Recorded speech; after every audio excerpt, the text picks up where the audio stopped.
Good morning students, हम फिर आ गए हैं आपके सामने अपनी ऑनलाइन क्लासेस के साथ। प्रीवियस लेक्चर में अपन ने पढ़ा था विद्युत धारा के चुंबकीय प्रभाव, जिसमें हमने ये पढ़ा कि चुंबकीय प्रभाव कैसे उत्पन्न होता है, चुंबक क्या होता है, चुंबकीय क्षेत्र क्या होता है, चुंबकीय क्षेत्र रेखाएं क्या होती हैं, विद्युत चुंबकीय प्रेरण क्या होता है, चुंबकीय क्षेत्र की दिशा कैसे निकाली जाती है।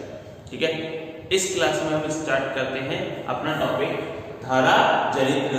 धारा जनित्र का मतलब क्या है? धारा जनित्र का मतलब है जनरेटर। अपन इसको नॉर्मल लैंग्वेज में बोलते हैं जनरेटर। जो विद्युत धारा को उत्पन्न करता हो, जो उपकरण विद्युत धारा को उत्पन्न करता हो, उसे हम कहते हैं धारा जनित्र। ठीक है, तो आज की क्लास स्टार्ट करते हैं टॉपिक धारा जनित्र। वह उपकरण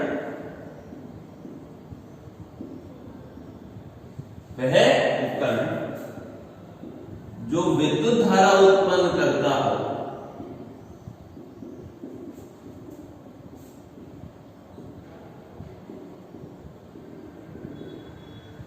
उसे हम क्या कहते हैं? धारा जनित्र। ठीक है, यह दो प्रकार का होगा।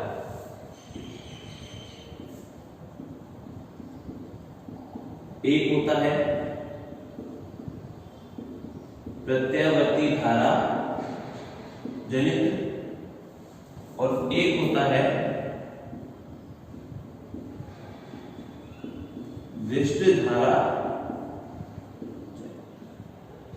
प्रत्यावर्ती धारा जनित्र का क्या मतलब है? इसका मतलब है इसमें धारा का मान उच्च होता है।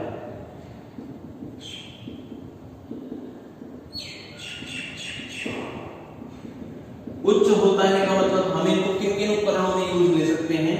एसी, टीवी, आपके घर का फ्रिज या जितने भी बड़े उपकरण।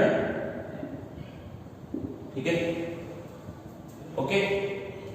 यह समय के साथ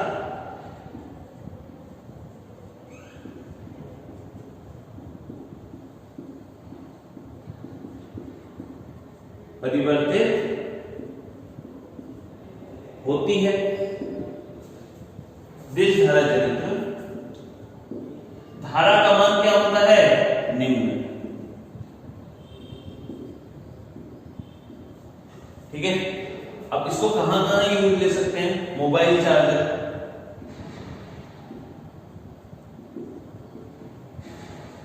सेल हो गए, छोटी छोटी बैटरी हो गई, उनके अंदर। और इसमें धारा का मान समय के साथ समान रहता है, कोई परिवर्तन नहीं। ठीक है, समय के साथ समान रहता है, कोई परिवर्तन नहीं। तो अब हम पहला टॉपिक उठाते हैं प्रत्यावर्ती धारा जनित्र। ठीक है, आज का पहला टॉपिक स्टार्ट करते हैं हम धारा जनित्र का क्या? प्रत्यावर्ती धारा जनित्र।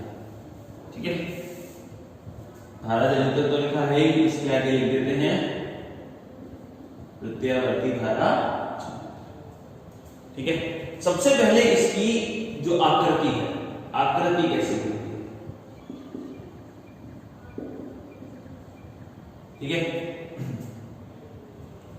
इसकी आकृति में हम दो चुंबक, जिन्हें क्षेत्र चुंबक कहा जाता है, एस, थोड़ा ठीक बना देता हूं,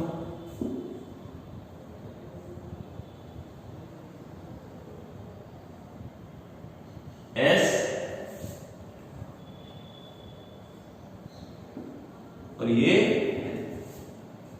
ठीक है, एस और एन को हम क्या कहते हैं? क्षेत्र चुंबक।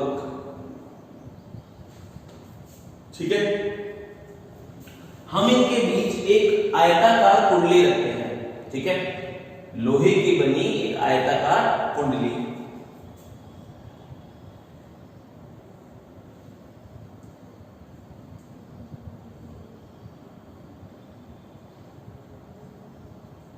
ये एक आयताकार कुंडली है। इसे थोड़ा और ठीक बना देता हूं,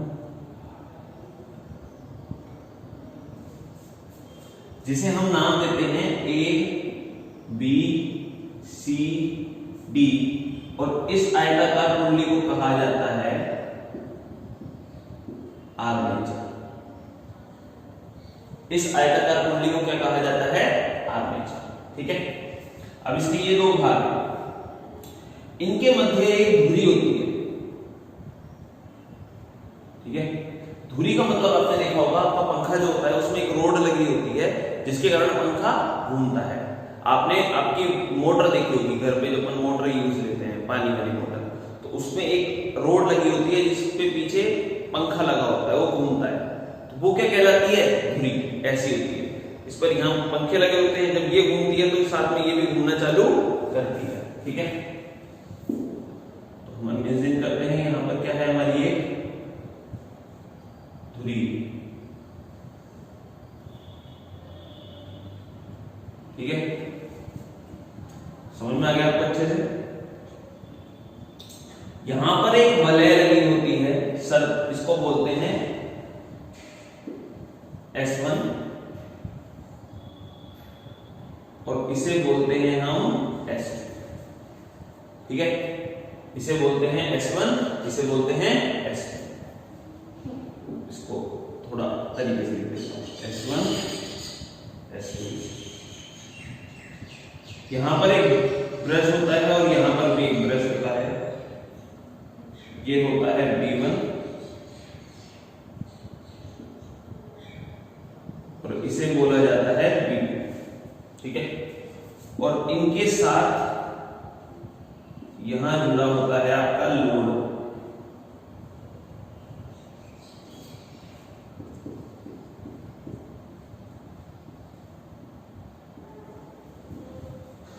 ठीक है, एक बार दोबारा देख लेते हैं। एक चुंबक होता है जिसके अंदर हम एक आयताकार कुंडली को सेट करते हैं। एक क्षेत्र चुंबक है S और N, जिसके मध्य में एक आयताकार कुंडली ABCD, जिसे हम दूसरे नाम में क्या कहते हैं? आर्मेचर। इसके मध्य एक धुरी रखी जाती है। क्या रखी जाती है? धुरी। ठीक है, इसको दो अर्धवलय जिसे अपन कहते हैं S1 और S2। ठीक है, S1 S2 हो गई वक्रीय वलय। ठीक है, अभी बता देता हूं S1 S2 का काम क्या है। और B1 B2 ये हो गए हमारे। ठीक है, कुंडली को इस प्रकार रखा जाता है। मैंने आपको बताया था चुंबक का क्या गुण होता है? चुंबक का गुण होता है कि चुंबक के बाहर विद्युत क्षेत्र कहां से निकलता है? N से, और कहां पर आता है? S पर। और चुंबक के अंदर S से होता हुआ कहां पर जाता है? N पर। ठीक है, S से होता हुआ कहां पर जाता है? N पर। तो हम इस आर्मेचर को इस प्रकार व्यवस्थित करते हैं कि AB तो इन क्षेत्र रेखाओं के लंबवत आ जाए, और BC और AB और CD तो क्या आ जाएगी? लंबवत। और BC और AD ये क्या आ जाएगी? समांतर। ठीक है, इसको हम इस प्रकार रखते हैं कि AB एंड CD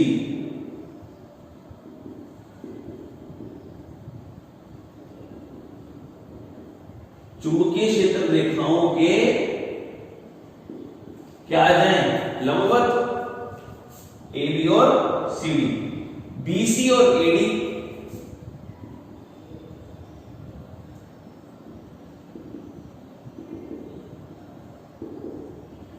चुंबकीय क्षेत्र रेखाओं के क्या आ जाए? समांतर। ठीक है, अब S1 S2 का काम क्या है? S1 S2 का काम होता है धुरी को नियंत्रित बनाए रखना। ठीक है, ये इस तरीके से धुरी होती है। ठीक है, ऐसे ये धुरी को घुमाने के लिए सहायक होती हैं। ये क्या काम करती हैं? धुरी के घूर्णन में सहायक। ठीक है, और ब्रश का काम क्या होता है? ब्रश आपने देखे होंगे, आपके जो साइकिल के बाहर को लगे होते हैं, ब्रेक्स लगे होते हैं, तो ब्रेक्स के ऊपर रबड़ होता है। उस रबड़ का काम होता है कि जो भी घर्षण उत्पन्न हो रहा है उसको अवशोषित कर लेना। ठीक है, तो इनका मेन काम क्या होता है, जो ऊष्मा आ रही है उसको क्या करना, अवशोषण। ठीक है, समझना क्या अच्छे से? ठीक है, एक बार दोबारा देखते हैं। प्रत्यावर्ती धारा जनित इसकी हमने आकृति बनाई। आकृति के अंदर हमने क्या किया, दो चुंबक S और N इस प्रकार रखे कि इनके मध्य हम एक आर्मेचर या मैं बोलूं आयताकार कुंडली, लोहे से बनी आयताकार कुंडली ABCD को व्यवस्थित कर सकूं। ABCD को इस प्रकार व्यवस्थित किया जाता है कि AB और CD इन चुंबकीय क्षेत्र रेखाओं के तो लंबवत आ जाए और BC और AD इन चुंबकीय क्षेत्र रेखाओं की क्या आ जाए, समांतर। ठीक है, फिर यहां पर एक धुरी होती है, धुरी को दो सर्पी वलय S1 और S2 के मध्य रखा जाता है, जिसे ब्रश B1 B2 से जोड़कर किससे जोड़ा जाता है, रोड से। ठीक है, अब इसकी कार्यविधि देखते हैं। कार्यविधि क्या है? ठीक है, कार्यविधि के अंदर क्या करना होता है, कार्यविधि में हम जब इस धुरी को, आपने देखा होगा कि अपन जब ट्रैक्टर स्टार्ट करते हैं, जनरेटर स्टार्ट करते हैं तो रस्सी बांधते हैं और उसको खींचते हैं। ठीक है, उसके बाद हमारी मोटर क्या हो जाती है, स्टार्ट। ऐसे ही जब इस धुरी को यांत्रिक ऊर्जा द्वारा घुमाया जाता है, कैसे भी, या तो आप हैंडल से घुमा सकते हैं या फिर आप रस्सी बांधकर घुमा सकते हैं, जैसे आपकी इच्छा करे, घुमाया जाता है, तो AB वाला भाग तो कहां जाता है, ऊपर। ठीक है, और CD वाला भाग कहां जाएगा, नीचे। आप इसे घुमाइए ऐसे। ठीक है, जब आप इसे घुमाएंगे AB वाला भाग तो कहां आएगा, ऊपर, और CD वाला भाग कहां जाएगा, नीचे। ठीक है, इस स्थिति में AB, ये जो समांतर रेखाएं हैं इनको काटती है, जो चुंबकीय क्षेत्र रेखाएं जा रही हैं S से N, इनको काटती है। काटने के कारण इसके फ्लक्स में परिवर्तन आ जाता है, फ्लक्स घट जाता है। फ्लक्स क्या होता है, मैं भी अभी आपको बता दूंगा फ्लक्स क्या किसे कहते हैं। ठीक है, एक स्पेशल नोट में समझा दूंगा फ्लक्स किसे कहते हैं। जैसे ही AB ऊपर जाता है तो फ्लक्स कम हो जाता है।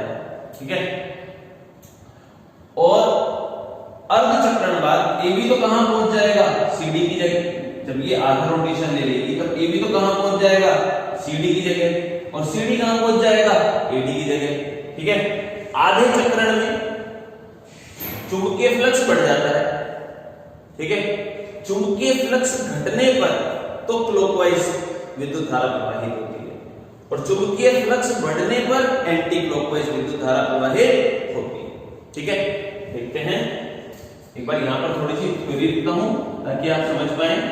ठीक है, हमने क्या किया, आर्मेचर को या धुरी को यांत्रिक ऊर्जा से घुमाया।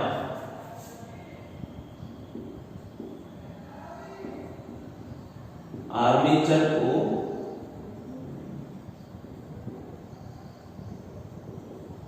यांत्रिक ऊर्जा द्वारा घुमाया। सेकंड पॉइंट, जिससे क्या हुआ, AB तो कहां गया, ऊपर की तरफ, और CD कहां गया, नीचे की तरफ। तो प्रथम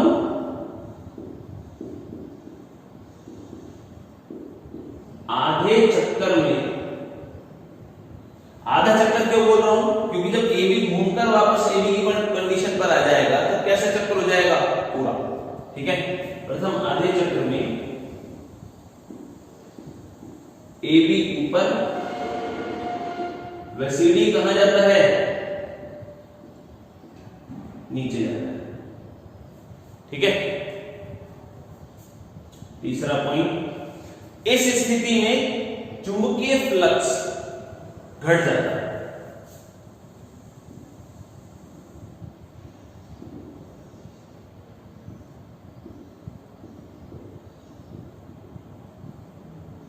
तो चुंबकीय फ्लक्स घट जाता है तो धारा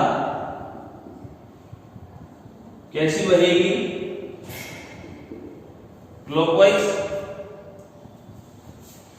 ठीक है, चौथा पॉइंट, अब AB किधर आ गया, CD की जगह, CD किधर आ गया, AB की जगह, AB CD के स्थान पर व CD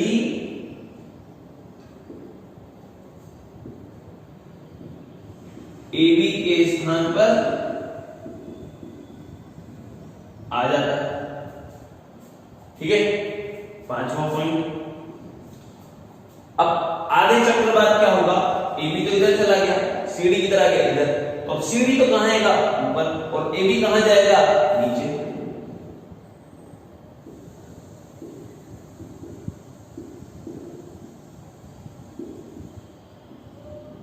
दूसरे आधे चक्कर में AB नीचे व CD ऊपर जाता है।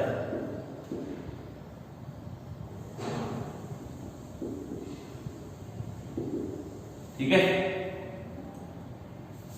जिससे चुंबकीय फ्लक्स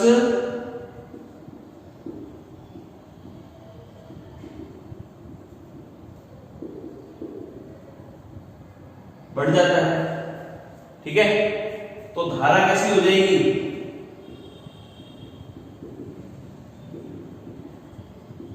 एंटी क्लॉकवाइज।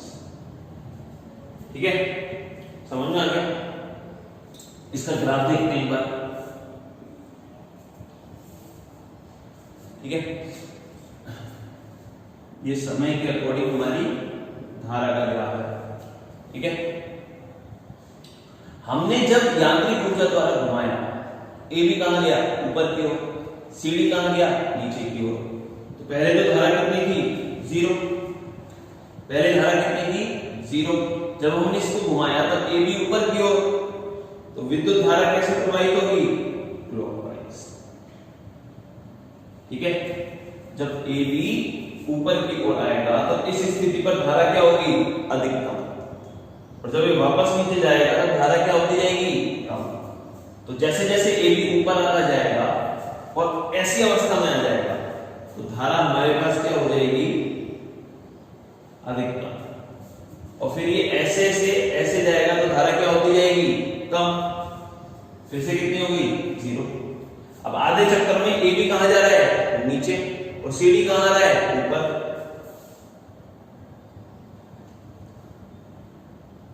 ठीक है, अब धारा किस तरफ जाएगी, विपरीत दिशा में। फिर से वही, AB ऊपर, CD नीचे, फिर आधे चक्कर बाद AB नीचे, CD ऊपर। तो लगातार ऐसा ग्राफ बनता रहेगा। इसे, इस ग्राफ के कारण हम कह सकते हैं कि धारा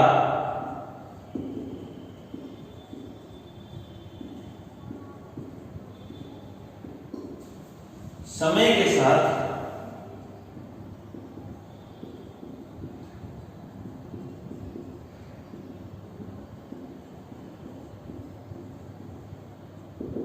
लगातार परिवर्तित होती है। धारा समय के साथ लगातार परिवर्तित होती है। ठीक है, इसलिए इसे क्या कहते हैं हम, प्रत्यावर्ती धारा जनित। इसलिए इसे क्या कहते हैं हम, प्रत्यावर्ती धारा जनित। ठीक है, एक बार दोबारा देखते हैं। प्रत्यावर्ती धारा जनित्र में हमको जो धारा उत्पन्न होगी वो समय के साथ लगातार परिवर्तित होती रहेगी, जिसकी आकृति में हमने क्या किया, दो क्षेत्र चुंबक S और N के मध्य एक आर्मेचर ABCD इस प्रकार रखा कि AB और CD तो क्षेत्र रेखाओं के लंबवत हो जाए और BCAD क्षेत्र रेखाओं की क्या हो जाए, समांतर। ठीक है, एक धुरी जो कि दो सर्पी वाला S1 S2 के मध्य स्थिर रखी है, दो पृष्ठ V1 V2 से जुड़ी है और नीचे क्या जुड़ा है, लोड। लोड का मतलब जहां पर हम विद्युत धारा का मान प्राप्त करेंगे।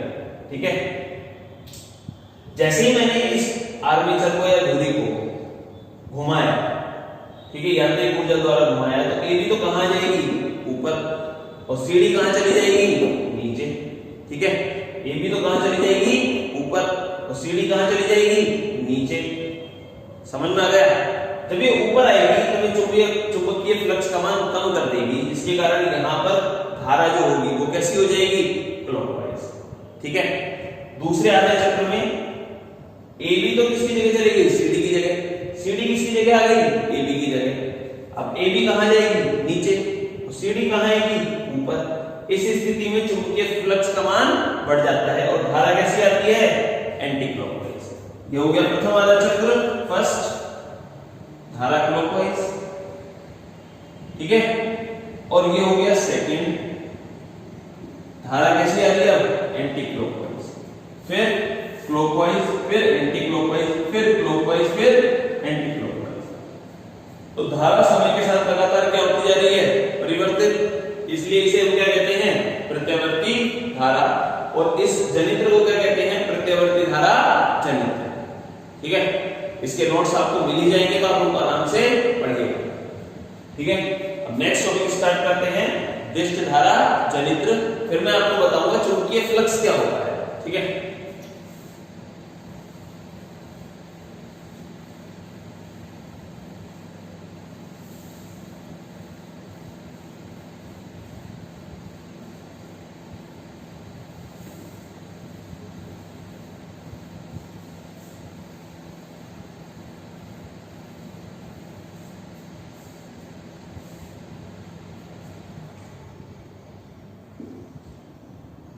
अब हमारे पास आ जाता है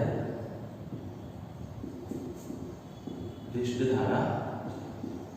दिष्ट धारा जनित्र का मतलब है वह जनित्र जिसमें धारा का बहुत कम मान, बहुत कम मात्रा की धारा उत्पन्न होती है, उसे हम क्या कहते हैं, दिष्ट धारा जनित्र, ठीक है।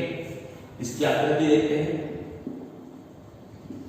इसकी आकृति लगभग प्रत्यावर्ती धारा जनित्र के समान ही होती है।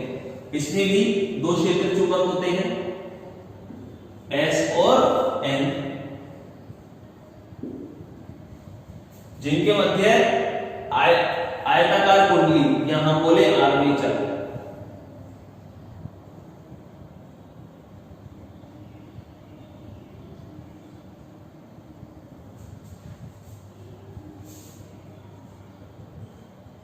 A B C D, ठीक है।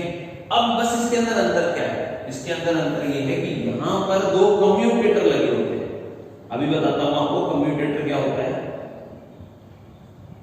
दो क्या लगे होते हैं, कम्यूटेटर, ठीक है, जो कि ब्रश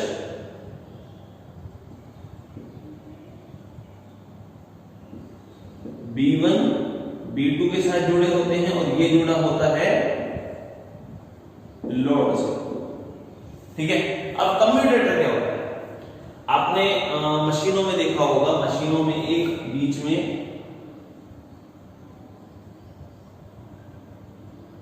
ऐसे टाइप की रिंग होती है, ठीक है। जब वो घूमती है तो उसके साथ साथ दूसरी भी घूमती है, उसके साथ साथ तीसरी भी घूमती है, उसके साथ साथ चौथी भी घूमती है और लगातार पूरा सर्किट घूमना चालू कर देता है, ठीक है। इसे ही हम क्या कहते हैं, कम्यूटेटर, ठीक है। समझ में आ गया।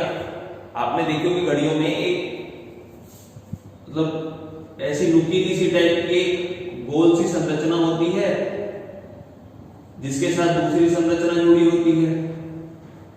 जब ये घूमेगी तो ये भी घूमना चालू कर देगी, ठीक है।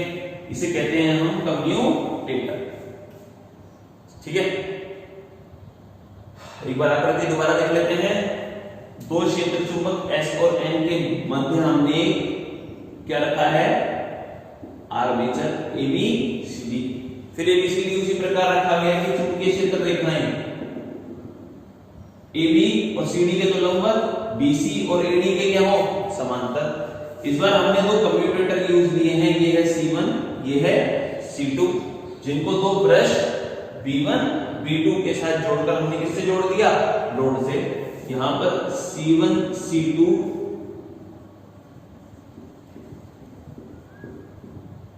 क्या है, कम्यूटेटर, ओके। अब इसकी कार्यविधि देखते हैं। कार्यविधि के अंदर क्या करते हैं हम, इसको यांत्रिक ऊर्जा द्वारा घुमाते हैं, जैसे हमने प्रत्यावर्ती धारा जनित्र को किया यांत्रिक ऊर्जा द्वारा घुमाया, ठीक है। इसकी कार्यविधि आने देता हूं।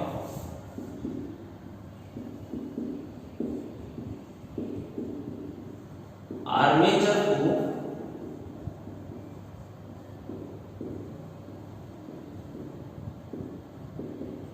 यांत्रिक ऊर्जा द्वारा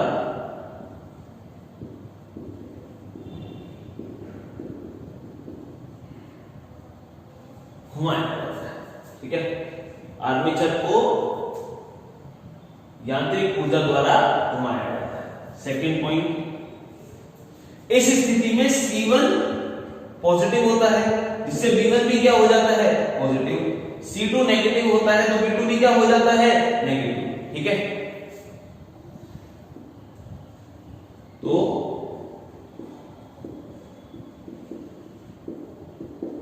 प्रथम आधे चक्र में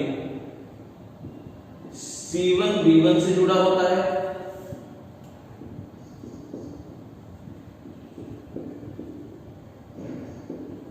वह C2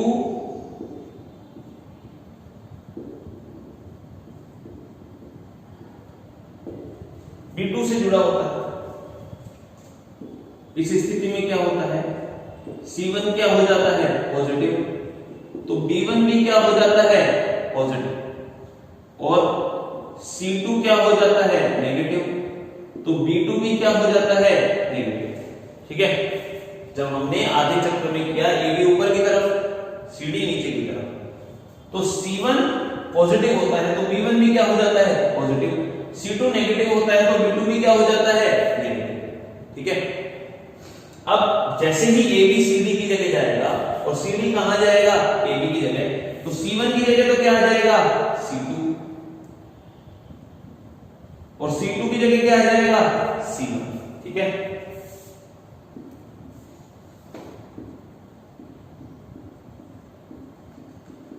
दूसरे आधे चक्र में C1 तो किसकी जगह चला जाएगा, C2 की जगह, वह C2 किसकी जगह आ जाएगा,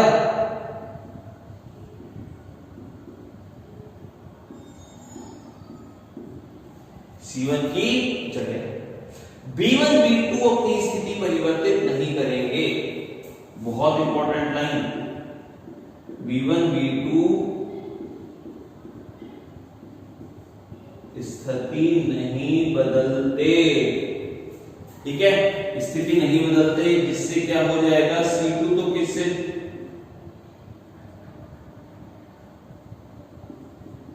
C2 B1 से जुड़ा जाएगा और C1 B2 से जुड़ जाएगा।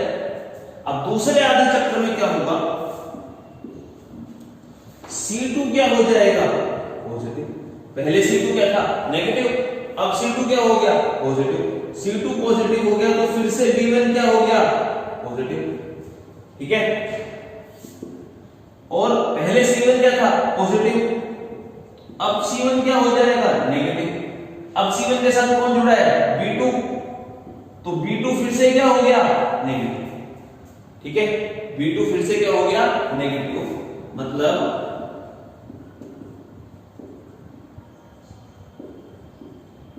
पूर्ण चक्र में V1 क्या है, पॉजिटिव, और B2 क्या है, नेगेटिव। ठीक है, तो जो धारा बहेगी, तो प्रवाहित धारा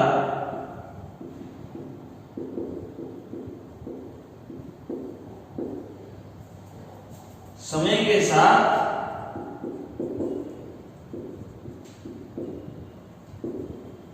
क्या है, नियत है।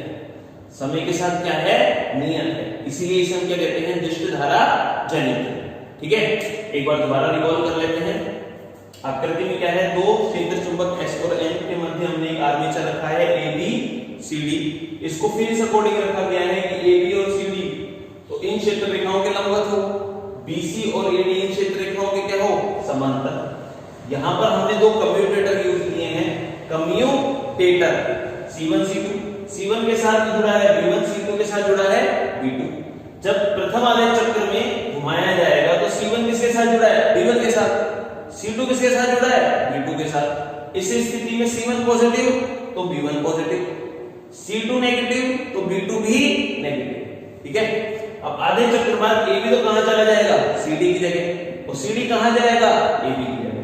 ठीक है, B1 B2 अपनी पोजीशन नहीं बदलते हैं, ओनली C1 C2 बदल जाते हैं। अब C1 की जगह तो क्या आ गया, C2, और C2 की जगह क्या आ गया, C1। ठीक है, इस स्थिति में क्या होगा कि C2 क्या हो जाएगा, पॉजिटिव, C2 पॉजिटिव तो B1 पॉजिटिव, और C1 क्या हो जाएगा, नेगेटिव, C1 नेगेटिव तो ऑटोमेटिक B2 क्या हो जाएगा, नेगेटिव। तो पूरे चक्र में B1 तो हमेशा क्या रहेगा, पॉजिटिव, और B2 हमेशा क्या रहेगा, नेगेटिव। ठीक है, इसीलिए इसको हम क्या बोलते हैं, दिष्ट धारा जनित्र, क्योंकि इसमें प्रवाहित धारा समय के साथ क्या रहती है, नहीं आती। ठीक है, अब इसका जो एक टॉपिक हमने बोला आपको डिस्कस करने को, वो डिस्कस करते हैं। उसका नाम है चुंबकीय फ्लक्स। ठीक है,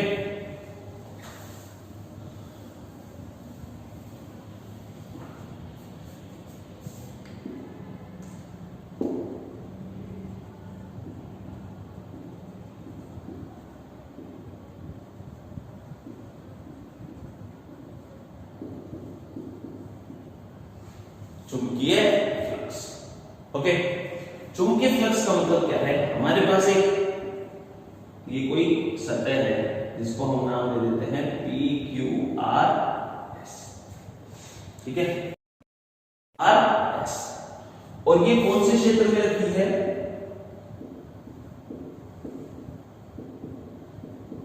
चुंबकीय क्षेत्र। ठीक है, चुंबकीय क्षेत्र, तो इससे निकलने वाली लंबवत रेखाएं, इससे निकलने वाली लंबवत चुंबकीय क्षेत्र रेखाएं क्या कहलाएगी, चुंबकीय फ्लक्स।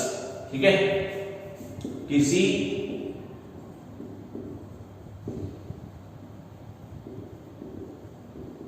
चुंबकीय क्षेत्र में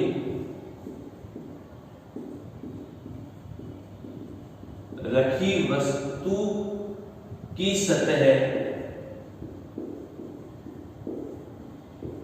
से निकलने वाली लंबवत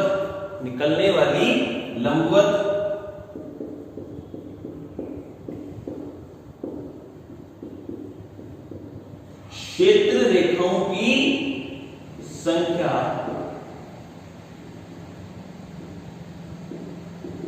क्या कहलाती है, चुंबकीय फ्लक्स कहलाती है। इससे जितनी भी लंबवत रेखाएं निकल रही हैं, ठीक है, इसे हम क्या कहेंगे, चुंबकीय फ्लक्स। जितना बड़ा आकार उतना ज्यादा ही चुंबकीय फ्लक्स, और जितना छोटा आकार उतना ही कम चुंबकीय फ्लक्स, क्योंकि क्षेत्र कम हो जाएगा तो निकलने वाली क्षेत्र रेखाओं की संख्या भी क्या हो जाएगी, कम। ठीक है,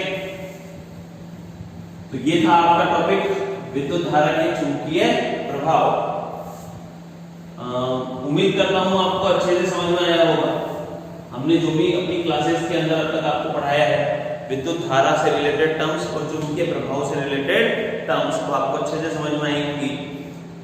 उम्मीद करता हूं आप होमवर्क भी प्रॉपर टाइम से कर रहे होंगे, क्योंकि बहुत जल्दी मैं आपसे पीडीएफ फाइल के थ्रू अपना जो इसका क्या कहते हैं होमवर्क मैं यहाँ पर जो दे रहा हूँ आपको करने को, या जो मैं डाटा यहाँ लिख रहा हूँ उसे आपको कह रहा हूँ कि आप इसे डेली नोट डाउन करते रहिए, आप कर रहे होंगे। ठीक है, तो बहुत जल्दी मैं आपसे मिलने वाला हूँ आपकी पीडीएफ फाइल्स के साथ, आपसे मंगवाऊंगा, उनको चेक करके आपको प्रॉपर रिप्लाई दूंगा। ठीक है, मिलते हैं आपसे नेक्स्ट क्लास में नए टॉपिक्स के साथ। Thank you.